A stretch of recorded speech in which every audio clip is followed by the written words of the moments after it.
Sure what time it is, but we're here. Anything surprise you yesterday, the way Christian came back? No, it's the same thing that we've been seeing in practice. Guy that just, obviously, he brings an element to our offense and to our team, just the size, the speed. And I've talked about it many times, just his versatility. So I think that definitely showed true because you saw his presence felt not only in the passing game with those explosion plays, but also as a blocker downfield. I mean, he had a heck of a block on Tucker's his first touchdown. There was some good stuff in the run game, so he's just a really valuable piece for us. Was there a plan for reps on him? Because he ended up playing like 36 snaps. Was that the plan, or did it go a little longer, more? Did you feel good about it, Rob? I feel good. Okay, yeah, so Especially do I. on that field. Yeah. He played a little bit more than probably anticipated, but that was something that we were monitoring the whole game. Flea does a great job with that. I thought, Vrabes did a good job getting him in and out, him and Mahaffey. So, because I don't think you can treat every play the same. It's different if you're on the backside, if you're run blocking versus if you're running a post down the field. So I think there's a little bit of wiggle room there. Now, when you look at the tape, can you tell that he forces the defense to play differently against you? Can you tell that, or is that not something you can discern? No, I mean, typically most defenses, if a guy's going deep, somebody got to guard him. So whether it's him or somebody else, I don't necessarily know how much that factors in. Where you can tell is just like the detail with how we do certain things. He's played a lot of ball for us, and he has a great understanding of what we're trying to accomplish. And I think really, as good as we played in moments, it was still pretty sloppy when I went back and watched the tape. So that's why, we're always going to be about the process. And I know the results weren't great in the first half, and they were much better in the second half, but there was still some sloppy play in the second half. So you can't ignore that. I mean, you got to get it fixed. We were able to overcome it. I asked Quay last night if 2022 Quay Walker would have been able to restrain himself when DK went at him, and he said, hell no.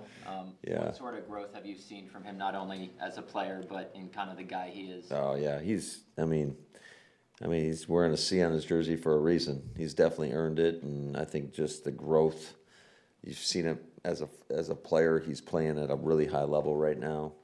But the maturity that he's shown, and I told him after the game, I was really proud of him for how he represented what we want to be about. Just playing between the whistles, playing nasty between the whistles, and then let them do all that extra stuff. And I thought that just was a big time, a really mature moment for him. There was a couple of provocations, right? Yeah, there's a little chippy out there. I mean, just in terms of what DK did to Quay, like he stuck the finger in the mask. Yeah, I mean that's not easy to not respond, but that is, in my eyes, that's the epitome of being team first. Allow them get. That was a critical penalty in the game. You're talking going from 3rd and 2 to 3rd and 17. Now you're in a chunk defense, and they got to check the ball down, and they're punting. So, yeah, that was a big time play. The way I look at it, that was as good as the takeaway. Matt, did you talk to McManus either after the game or today and just get a feel for, whether his leg was sore or he wasn't as strong, or what might have been going on yesterday? I mean, kickers miss kicks. That's what I can tell you. And, just we always have a line to gain prior to the opening kick based on how the warm-ups went, and we stretched it in that situation. The first one, I think we were on the 39-yard line. in hindsight, I wish we would have just, because I had told Jordan, hey, potentially based on what we're doing here, you might have 4 downs. It's just, do you stretch the line to gain to kick a longer field goal? Or do you go for on 4th and 10? I mean, I guess you could always punt there, but that really wasn't on my mind just with where we were on the field. So I'd rather, stretch that line a little bit, and unfortunately just came up short, and then, he just missed it at the end of the half. So it is what it is. What went into the decision to play Valentine as much as you did over Hobbs? Yeah, I think just when you look at a lot of these situations, we always talk about how it's going to be a competitive situation, and it was just that. And it's a lot of it comes down to not only, I mean, obviously everybody sees how you perform in a game, but what nobody sees is what we're doing on a daily basis in practice. And so CV got an opportunity, and he went out there, and I thought he played really competitively the entire game. And I know even on the touchdown catch, I just loved how he competed for the football. I thought that was big time, and it didn't go our way in that moment. But I thought all in all, he showed physicality. He was challenging guys. There was just no gimmies. And I thought that was big time, because that's how we want to play. We may be in a 3-deep zone defense, but you still got to be sticky in some regards in your coverage. You can't just be, just giving up freebies all the way down the field. So we want those corners to challenge. And at the same time, it's going to continue to be a competitive situation, because we still have a ton of confidence in Hobbs. So all of those guys, Keyshawn, they're all going to be competing for playing time. Matt, I don't want to take anything away from what Emmanuel is doing out there, but I just want to ask the question, are you seeing defenses play you differently when Jacobs is in the backfield versus when Wilson goes out there? Not necessarily. I think it's just some of the circumstances. Sometimes we did a good job blocking, and other times we didn't. And I thought E did a really nice job of running his feet after contacting and getting yards after contact. You saw it, the last carry of the game. That was big time, because they're in a 6-2 front, and they got everybody loaded up on the line of scrimmage. And he's able to work his way through and kept his legs moving and pick up a first down so we could kneel out the clock. But and then you saw it on one of those checkdowns, just his ability to break tackles. And I was really happy for him. He was playing with a little bit of a heavy heart, and just left it all out there for him. So it's probably a whole bunch of things, but the run game seemed like it got going against Dallas, and Cincinnati. It's kind of obviously hit the skids yesterday with Josh. What's holding you guys back from getting to where you want to get to? Detail. Some of it, certainly, we could call better plays at times. There was a 2nd and 10 when they were loaded up in man coverage, and we ran a 1-by-3 set. We ran inside zone with a bubble on the other side, and that's not a great look for man coverage. So sometimes we have a lot of run pass cans within our offense, and when you get the look to run the ball, you have to be efficient. Otherwise, it's hard.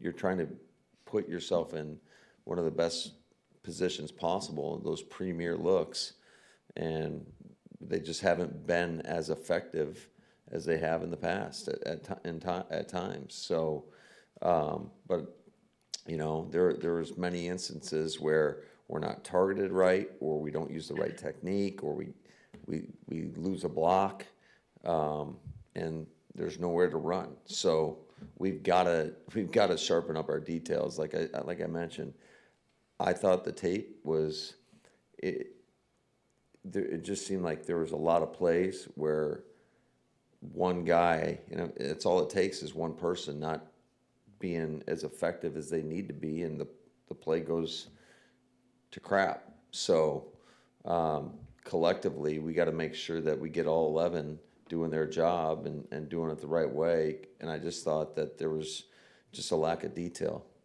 whether it's alignments or techniques or whatever it may be. Right. Nick Neiman's back injury, is that gonna be a bad one? Yeah, I mean, it's definitely a concern. I haven't gotten the final word yet, but we're concerned about it. Matt, how did Jordan's performance look on film? Because it sure looked damn impressive live. Yeah, I thought it was. I thought it was really impressive. You know, because he was making some high level throws down the field, and there were other ones that, I mean, we were pushing the ball from early on in the game down the field. We didn't connect on a couple of those, but I thought all in all he did a great job. He was in complete command of the game. Made a couple off schedules. So I thought just all in all he played really, really well. Is there something like reading what the guys said to Matt and Rob, like talking about how, he's the successor and all the reaction that his teammates had. For him to do that in a game where Aaron's the other quarterback, the guys already believed in him, I understand, but is there something more to it when he's able to do it in that situation? Well, I think it's pretty meaningful I think that speaks also to the respect that we have for a guy like Aaron Rodgers and the guys that were here and were able to witness and see how he would perform, not only on the Sundays, but also in practice and all that. But yeah, Jordan's shown a ton of growth. We have a ton of confidence in him, and I thought he played a complete game. We've asked you about every receiver under the sun about does this guy need to get more targets and that guy need to get more targets? So I'm not going to ask that, but Tucker's gotten a lot of targets the last 2 games. Is that a byproduct of he's just the guy who's getting open, or is he so effective you're trying to get him the ball a little bit more? I'd say it's both. I mean, certainly we want to get everybody involved, but the bottom line is it's about winning. It's about moving the football. It's about scoring points. And a lot of times you can't dictate what coverages teams are going to play, and that certainly dictates where the ball is going to end up going. So, within every game plan, we try to put in things for each individual. I just can't guarantee where the ball is going to go unless we're calling a jet sweep or a screen to a guy. Then you can pretty much force feed it. But that was not a good team to run those types of plays against because they were so wide with their edges, and they do such a good job getting out of the stack in the screen game. So when you watched them on tape, they weren't as effective. What was more effective was actually dropping back and throwing the football, kind of like what Cincinnati did. So Matt, it's about winning, and you want all your guys to be that way, and most of the time they probably are. But what about when they're not? Like, how do you handle, a guy who doesn't feel great about the number of targets? Like, do you have conversations with him? Like, how do you make sure that, I know your heart's in the right place trying to get everybody involved, but it doesn't always work out that way. So how do you handle that with guys? Yeah, I think every situation's a little bit different in regards. If you can feel it and something's going on, then you absolutely, you're not going to run away from potential problems. You're going to attack it head on. At least that's how we operate, and that's how I'll continue to operate here. But yeah, and I know it can be frustrating for these guys. Look how far Tuck's come. What did it take him, like 8 games before he got his first reception, his rookie year? So you just never know within the process. That's why you just got to keep working and try to do your job. That's good. Thank you, guys. Thanks, guys.